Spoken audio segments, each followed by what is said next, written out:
Well, we have been talking about wrestling, so I wanted to play you 2 minutes of the kind of wrestling that we're talking about. Not wrestling, not Monday Night Raw, but wrestling.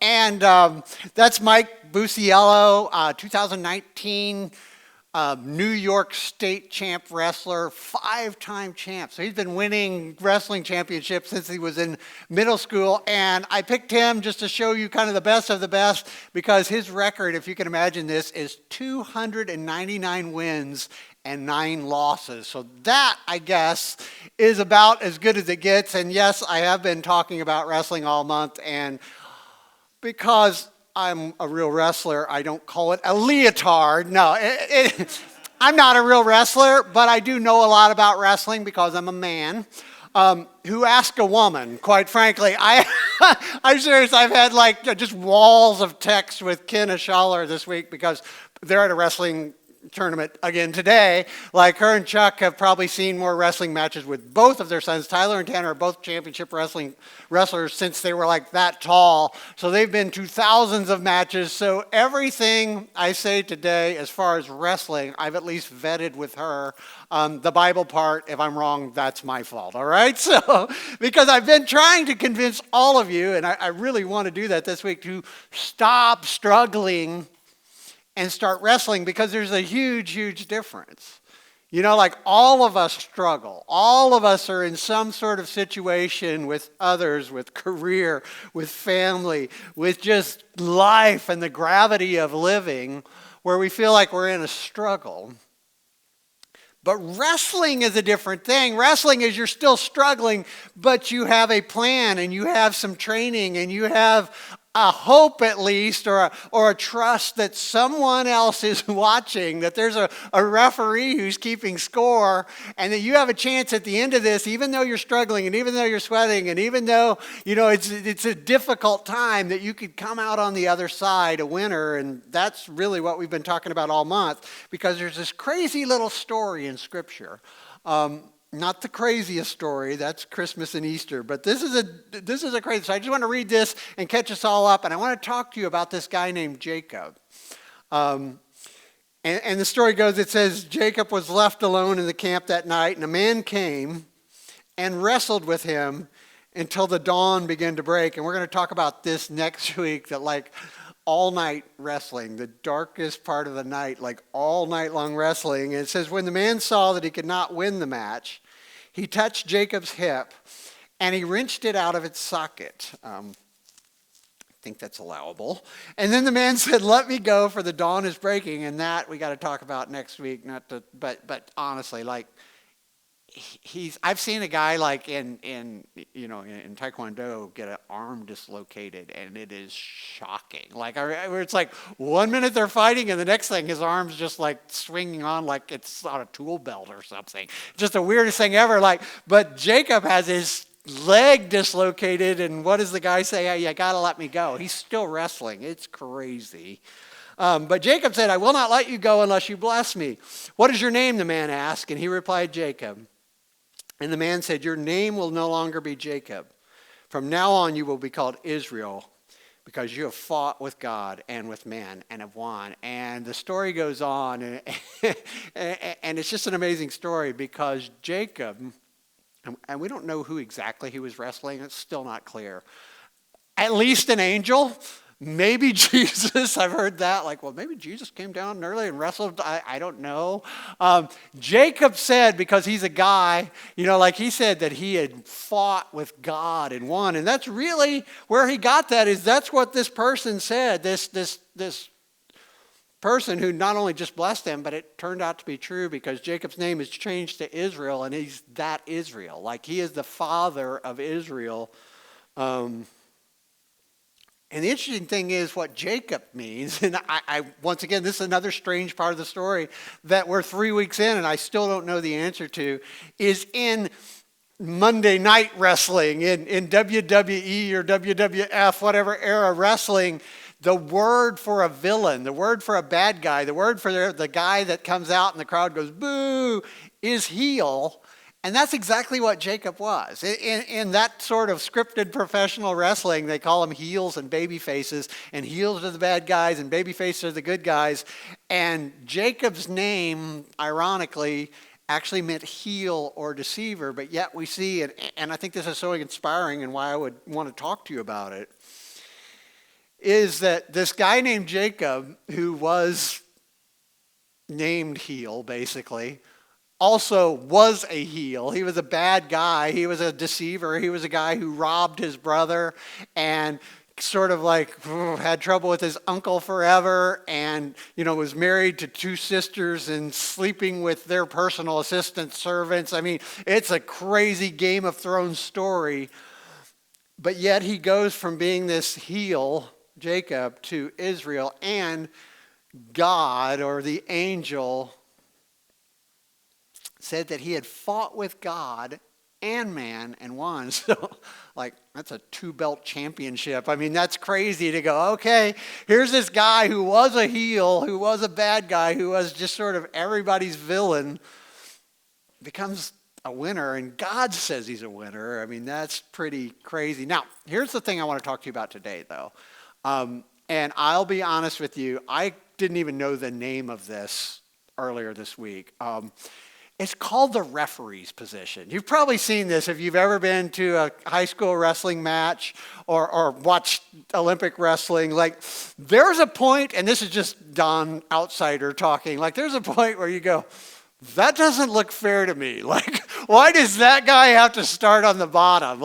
He's got to fight not only the smelly, sweaty guy on top of him, or girl, and he has to fight that. It's 2019. I felt like I don't know why I had to say that, but he has to fight the sweaty guy on top of him and gravity. That seems fair, right? So he starts from the down position.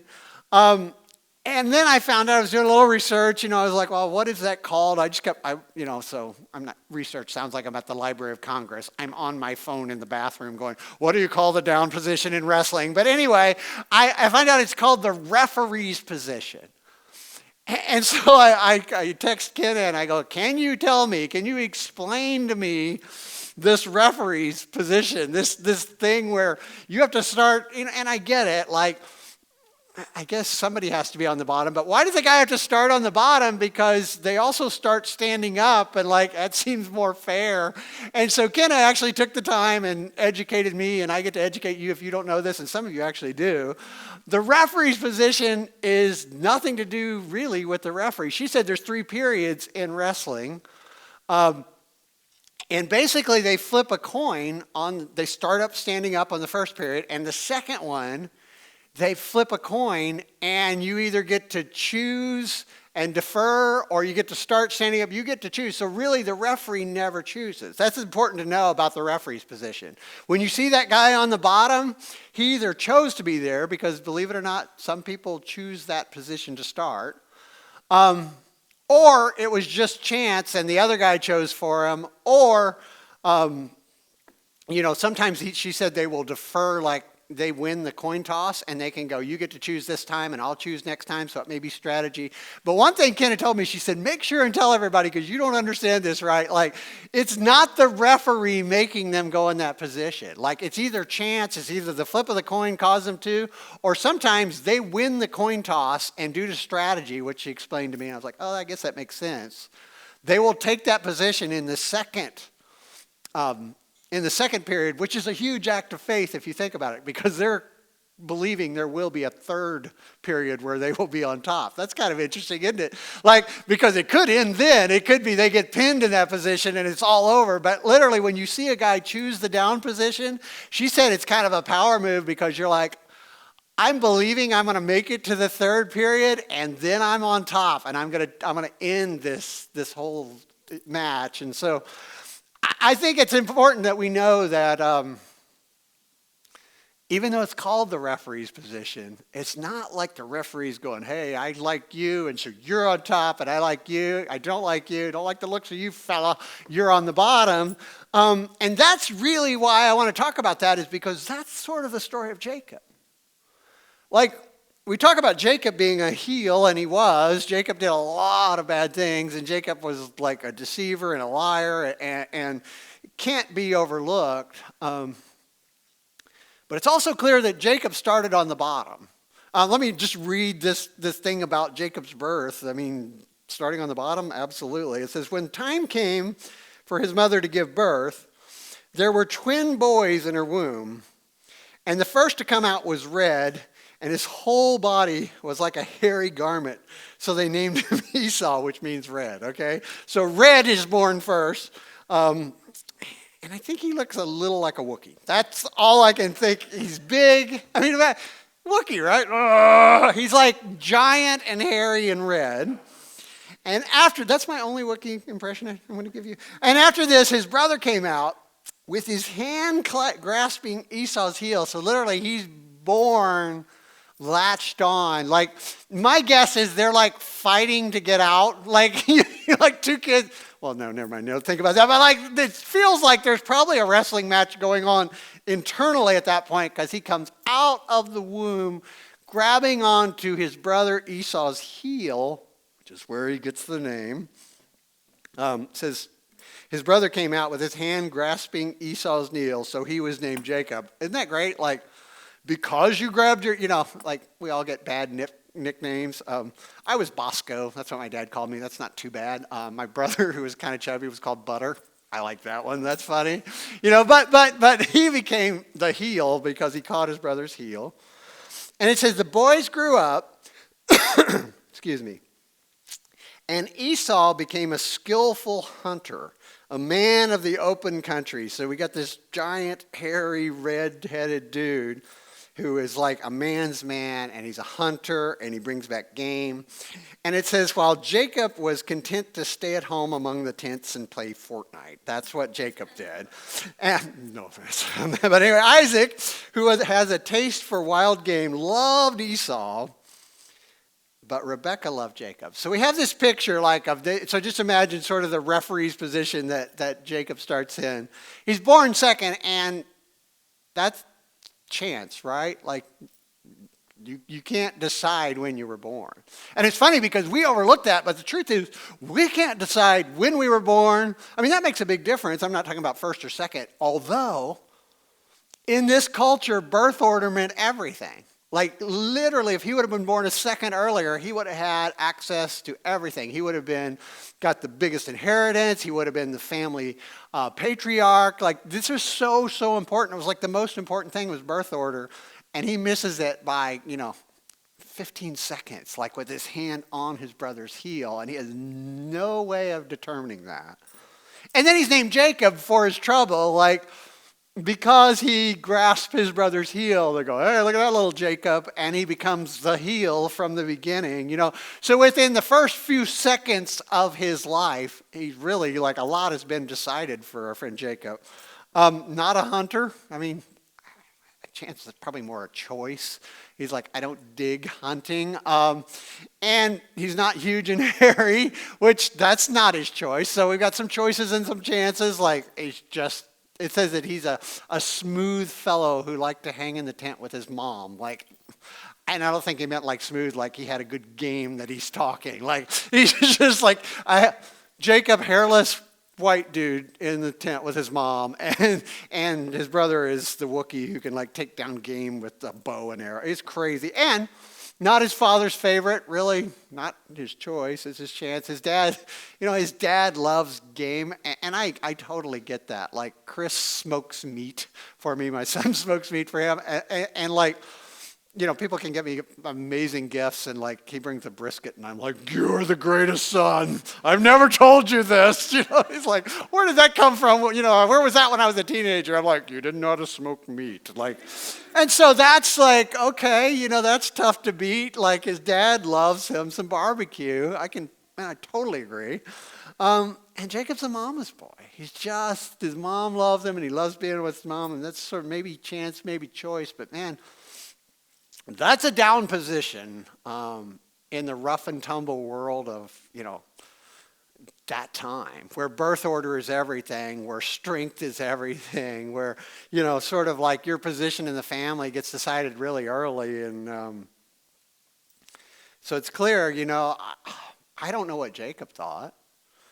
And it's interesting because all of us can kind of sit here and go, yeah, but God could have made him come out first. Yeah, God could have, but in the referee's position that he was born in, fighting from the down, there's a lot of chance and a lot of choice. But we don't find any evidence in Scripture that likes to sort of go behind the scenes and say, and God, that's the interesting thing about Scripture. We have so little of it, but it's so very valuable, I think. You can say what you will about, these are ancient stories. I know. That's why they're so powerful, because we don't have that many ancient stories. And the stories that have stuck with us, if you think about it, are not just stories of what happened to people, but it's kind of like we get an insight into what was happening in the other dimension, whatever that is, where heaven is, where God is. And we kind of get what God's doing in the story. And so we never read in this story that, and then God made Jacob do that. None of that. There's chance and there's choice. And there's a referee keeping score, but there's no sort of decision based on that. So now, here's another, I want to read this other, and last week we kind of broke these up into matches, his conflict with Esau and his conflict with Laban. I want to read this to you because, once again, Jacob is in the referee's position. He starts with his uncle / father-in-law, do the math, he married his cousin, so his uncle is his father-in-law, and he goes to work for him. And I want you to check out sort of how this match works out, the position that Jacob finds himself in. Because one thing, as I was talking to Ken, is she said the difference, you keep talking about sort of high school wrestling or college wrestling, or I'm talking about amateur wrestling, like sport wrestling when I talk about this, not wrestling. But she said one thing that's different about the Bible, and make sure, let people know, as much as it can be, high school wrestling and amateur wrestling is fair. It's totally fair. They literally try to match people up that are within a few pounds of each other. They're relatively the same age. It's not like you're going to see some giant hulking guy and a little guy. It doesn't happen. She said those matches are basically fair because you're fighting someone or grappling with someone who's very close to you. But that's not the way life works. So if you think about this match we read about between Laban and Jacob, Laban is a heavyweight in cheating people. It's funny because we find Jacob called the deceiver, and we talked about last week, he ripped off his brother. His brother traded his inheritance for a bowl of chili. And that seems like either it was really good chili or he was a really good salesman and deceiver. But either way, he has nothing on his uncle Laban. It's so interesting that God would allow him to go from cheating his brother and deceiving his brother so much that he wants to kill him. So he flees that situation, and he winds up sort of going head to head with a guy who is so much better than he is at being deceitful. This guy is I'm mixing my metaphors, but he's a ninja at being terrible. So let me read this. It says, and you can see it on the screen, Jacob said to him, "You know that I have worked for you, and how your livestock is fared under my care." So this is the point where he's already married his cousins, and that's another long story. But he's married his cousins, and he's working for his uncle, and he's sort of volunteering. He's being fed, but he's not getting any wages. And so he says, "You know that I've worked for you, and your livestock is fared under my care. It's done well. And the little you had before I came has increased greatly. And the Lord has blessed you wherever I have been. But now, when may I do something for my own household?" "What shall I give you?" Laban asked. "Don't give me anything," Jacob replied. "But if you will do this one thing for me, I will go out tending your flocks and watching over them. Let me go through all your flocks today and remove from them every speckled or spotted sheep, every dark-colored lamb, and every spotted or speckled goat. And they will be my wages. And my honesty will testify for me in the future whenever you check on the wages you have paid me. Any goat in my possession that is not speckled or spotted, or any lamb that is dark-colored, will be considered stolen." So this is really a brilliant plan. And we find Jacob actually sort of a big change for him. As far as you can read into that contract, it's clear, it's concise, it's not... it's not trying to rip his uncle off. He's basically just saying, and this is it seems to me to be very good business going, hey, you know that everything I have done for you has turned out well for you. Like, I am a value to your operation. And I don't want you to give me anything, but here's my wages. I want you to pick out the sheep that sort of don't fit in. That was like the speckled sheep and the ones that are different colors. And because the problem is, if you give me like 10% of your sheep for my work or 15%, we're never going to really know which ones are mine. And you might think I'm ripping you off, or you might rip me off. So why don't we like clearly define our relationship, and I'll take the ones you don't want, but then they're mine, and they're, like you'll always know which sheep are mine and which goats are mine. And so it's a pretty clear plan, right? If you're doing a farming operation, you go, okay, I think that's a strong presentation at least. Like if you come with that presentation, I think it's strong. And so he says, my honesty, and this is different too, because he's actually saying like, I'm honest, which I know politicians say that and they don't mean it, but it seems like he actually means it, right? Like he actually saying like, I'm honest. My honesty will testify for me in the future, because whenever you check on the wages you've paid me, any goat in my possession that is not speckled or spotted, he's like, if you find white sheep in my flock, you'll know I'm stealing, will be considered stolen. Agreed. So Laban agrees, and he said, let it be as you have said. And that same day, he removed all the male goats that were streaked or spotted, and all the speckled or spotted female goats, all that had white on them, and the dark-colored lambs, and he placed them in the care of his son. Then he put him on a 3-day journey between himself and Jacob, while Jacob continued to tend the rest of Laban's flock. How genius. Laban is an evil genius, because he basically agrees to it, and then takes all of the speckled and spotted sheep and sends them away, and is like, okay, if any of these perfectly white sheep happen to have some weird, mutated freak of nature, different color sheep, then you can have it. How about that? So it's like immediately Laban just totally rips him off, because he takes the wages they had agreed on. And it's not just that, because that would be bad enough. Like Jacob would then start from square one, but actually he took any possibility of future wages. And it's like, oh, that is a down position to start from. So imagine this. So if you think about like the referee's position Jacob finds himself in, he's married to his daughter. So it's not like he goes, I'm just going to go work somewhere else. I mean, that's a tough spot. Like, you're married into the family, and he does end up moving away, but it's a pretty traumatic deal to go, I'm going to have to convince your daughters to leave, which he does eventually.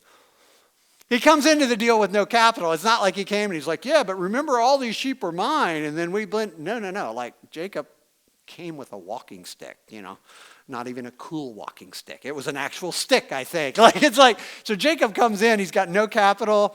There's no contract. Like, they don't have a contract. The only contract he has is that I'll work 7 years per daughter.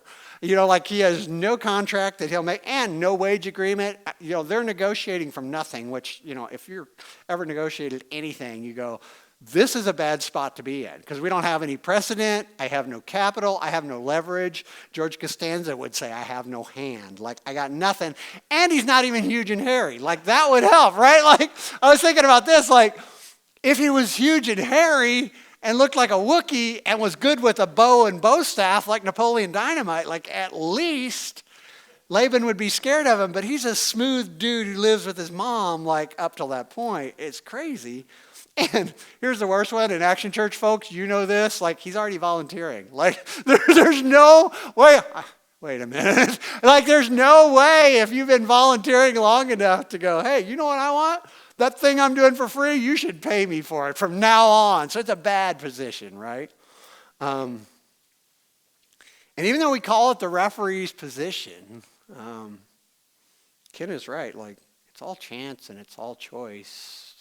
We find no evidence that God sort of made any of this happen, but God was watching. And I love Jacob for this one statement. Notice what he says when Laban finally comes to him and goes, what are your wages going to be from now on? He doesn't whine. He doesn't go, hey, man, you know how that last thing, not a victim at all. Even though he's fighting from the down position, he does not choose to be a victim. He says, don't give me anything. Here's what I'd like to earn from you in the future.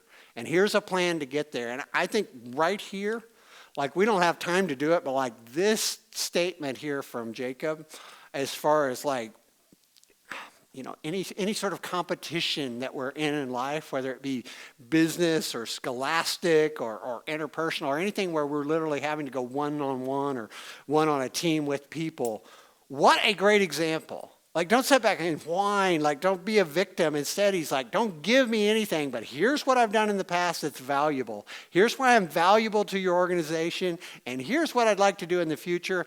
And you don't even, I'm going to take the least part, but I have a clear plan for me being paid in the future. And so it's really good. Now, here's something you may or may not know, but it's kind of interesting, I think, is that getting out of the referee's position is called escaping.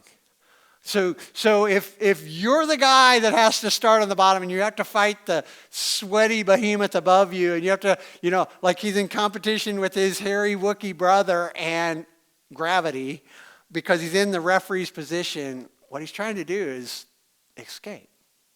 And when he's in competition with Laban, when Laban is, sort of crushing him, and it seems like all of life is crushing him, what he's trying to escape. And the interesting thing that doesn't seem fair about wrestling or life is that escaping is so stinking difficult. Like getting out of a down position, like either one of those positions that I've laid out to you this morning from Jacob's life, you'd go, there's no way out of that. It doesn't feel like there's a way out. Like, how do you become... You can't change your birth order, and you can't change the fact that your uncle's a great, criminal mastermind, and every sort of logical plan you come up with, he tricks you. Like they had a contract like, I'll work for 7 years if you let me marry your daughter, and somehow he wound up with another chick. Like, it's like, how does that happen? Well, that's called being in a down position, and the odds are just stacked against Jacob. And in fact, just the story of like, okay, we agreed on this, Laban agrees on this, and then he sends all of the spotted sheep away. And you don't have to be a farmer to know that there's not going to be any spotted babies with no spotted mamas and daddies. So I want to read this to you, and this is kind of crazy. It says, Jacob, however, took fresh cut branches from poplar and almond and plane trees and made white strips on them by peeling the bark and exposing the white inner wood of the branches. Then he placed the peeled branches at the watering troughs so that they would be directly in front of the flocks when they came to drink.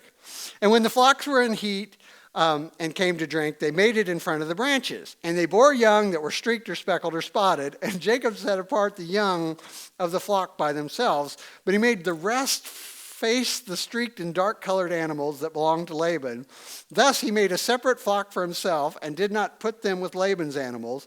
And whenever the stronger females were in heat, Jacob would place the branches in the troughs in front of the animals so they would mate near the branches. But if the animals were weak, he would not place them there. So the weak animals went to Laban and the strong ones went to Jacob. And in that way, he grew exceedingly prosperous and came to own large flocks of female and male servants. So he became rich. He had an empire out of this. And I will tell you, that's not the way farming works. Like I grew up on a farm and we didn't have sheep and goats. Now, there's a part of this that is brilliant and is real. Like the fact that he is doing this selective breeding plan, and he's like, whatever the weak animals are, I want them to be Laban's, and whatever the strong, I'll take them. Like that is animal husbandry, which is not dirty. It just sounds dirty. I don't know why, but like that's farming. That's animal husbandry. That's amazing. But the part where like if I put a striped stick in front of 2 white sheep, they will have a striped. That doesn't work. It only works with cats. I found this evidence on the internet that whatever a cat is looking at, it can actually. That's adorable. I just throw cat pictures in whenever I can, but other than cats, this does not work. I will tell you, like, there's part of this that is scientifically correct, that the fact, like, his breeding program was spot on. But generally speaking, you cannot put a striped thing in front of an animal and then it'll have striped babies. It just doesn't work like that. Now, I want to read you an explanation and wrap this whole thing up. And this is Jacob talking to his wives later about what happened. He said, you know that I worked for your father with all my strength, yet your father has cheated me by changing my wages 10 times. However, God has not allowed him to harm me. If he said the speckled ones will be your wages, then the flocks gave birth to speckled young. And if he said the streaked ones will be your wages, then all the flocks bore streaked young. So God has taken away your father's livestock and has given them to me. In the breeding season, I once had a dream in which I looked up and saw the male goats mating with the flock were streaked or speckled or spotted. And the angel of the Lord said to me, Jacob, and I said, here I am. And he said, look up and see that the male goats are mating with the flocks of the streaked, speckled, and spotted, for I have seen what Laban has been doing to you. See, so what Jacob said later is, hey, that whole thing I was doing with the sticks and stuff, that wasn't like my idea. Like, I dreamed it. Like, I dreamed this thing up, and it doesn't work, but it did work. He said, I did this weird thing. I think it would be on the internet. It'd be like, one weird trick to changing the color of your flocks. That's what Jacob did. And it actually was real. Like, it actually happened. So part of this story is like just hard work and grinding. And he's out there like taking care of the flocks. And then the other part of it is like making a deal and sticking with it. And then there's part where Laban's cheating him. But he said, you know what? In the middle of that, God came to me and promised me that he was watching over me and he was keeping score. And that if I would just keep at it, like eventually this flock would the good flock would all become mine. And that's what happened. And so if you think about how Jacob escaped, he sort of exhibited weird faith, right? Like he did something weird.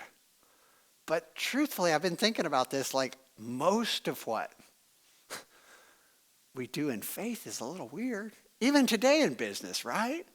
Like if you think about like being honest when you mess up, that's weird in our world, right? Or giving money to a church, giving to the church, Jacob was giving 10% of his income. That's a weird business practice. That's not normal. And think about it like this, still today, like choosing to be part of church is a weird activity in the sense because like that time could be spent doing what you want to do, or it could be spent making money, or it could be spent at leisure, but instead you're choosing to be started. And so God has all these lists of things, and choosing to forgive people when they don't deserve it, and choosing to be, like stick with our words even when it costs money. And there's a list of things this Bible is filled with, just like Jacob. And it's not, hey, put striped sticks in front of animals and they'll have striped kids, but literally kids, because that's a goat joke. You don't know. But anyway, like it's amazing to think like he exhibited some weird faith and he trusted that God was in charge and not Laban.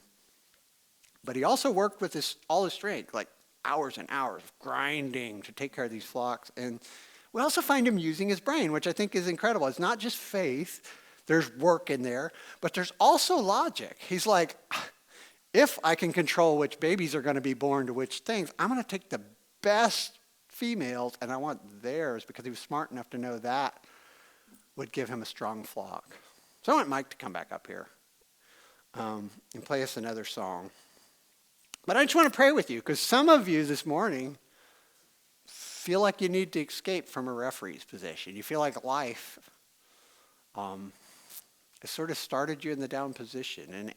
And maybe you're not there this morning, but I'm betting a lot of you are, and I bet a lot of you also would go, I've been there. Where it seemed like not only do I have to struggle against life, but like it's gravity too. It just seems like everything's against me. It seems like I've started out at the bottom, and how could I possibly escape?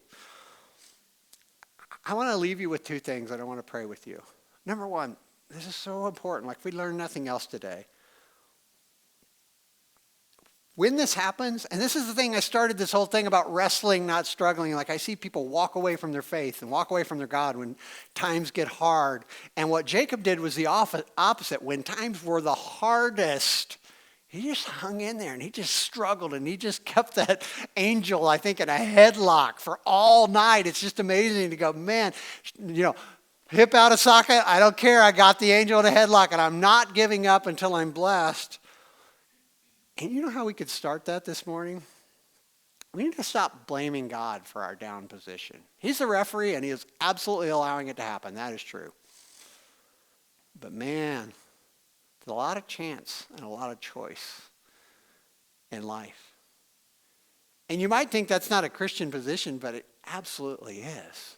And it doesn't change the fact, like Kenneth told me that, I was like, oh, that's so much like life. Like, we call it the referee's position. We say, how did God allow me to start out here? And how did God allow me to be born in this situation? And how did God allow my husband or my kid or whoever to do this thing?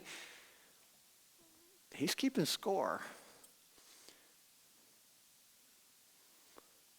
But man, we got to remember, like, he's absolutely keeping score.